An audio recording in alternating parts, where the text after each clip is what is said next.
پھر صاحب آپ کیا فرمائیں گے؟ کریم آقا صلی اللہ علیہ وسلم بازار میں جاتے ہیں، غلہ چیک کرتے ہیں، لوگوں کے معاملات دیکھتے ہیں، کیا ہم اس کو سیاسی معجزہ بھی کہہ سکتے ہیں؟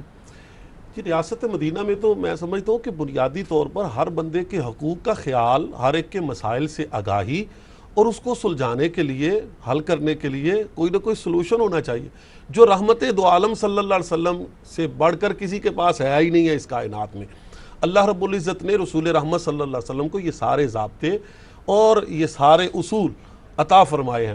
آپ ریاست مدینہ میں دیکھیں کہ حضور علیہ السلام نے بنیادی طور پر لوگوں کی عبادت کی ضروریات کو بھی پورا کیا ہے، تعلیمی ضروریات کو بھی پورا کیا، ان کی خوراک کے حوالے سے۔ بلکہ مجھے تو یاد آیا کہ حقوق اللہ کی بات کی ہے، حقوق العباد اور حقوق اللہ، یہ تو سربراہ جو ہوتا ہے اسلامی ریاست، اس کے اوپر ذمہ داری ہے کہ وہ حقوق العباد کی بھی تلقین کرے، حقوق اللہ کی بھی کرے۔